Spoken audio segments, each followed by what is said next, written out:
আসসালামু আলাইকুম, কেমন আছেন সবাই? সবাই বেশি ভালো নাই জানি, কিভাবে থাকবেন। আমাদের দেশের যে অবস্থা, বর্তমান পরিস্থিতি খুবই ভয়াবহ, খুবই শোচনীয়। এই যে কয় নদী, ঘর বাড়ি সব ডুবে গেছে। কয় নদী পান, এই যে কয় নদী পানি দিকে নেমে গেছে। অনেক পানি, অনেক পানি আসতেছে। আমাদের ঘর বাড়ি সব কিছু এলোমেলো হয়ে গেছে। এই যে দেখেন ভাই, পানির স্পিডটা দেখেন আপনার, পানির স্পিডটা। এই পানিতে ঘর বাড়ি জিনিসের সব কিছু এলোমেলো হয়ে গেছে। আমি আছি হবিগঞ্জ লাংরাপুর, এটাকে বলে হবিগঞ্জ লাংরাপুর। এই লাংরাপুরের ব্রিজের কাছে এখানে কি পানির স্পিডটা আপনারা একটু দেখেন।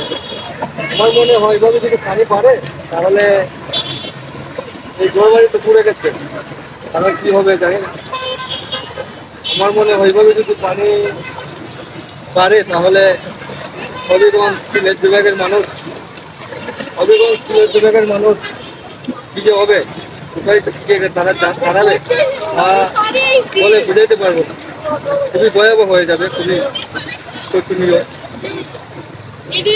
যাই হোক, আপনারা যতটুকু পারেন যে জায়গা থেকে সহযোগিতা করতে পারেন, ভালো আছেন আপনারা। যারা বাড়ি ঘর ডুবে গেছে বন্যায় পানিতে, তাদেরকে আপনারা একটু হেল্প করবেন। সবাই ভালো থাকবেন। আল্লাহ হাফেজ।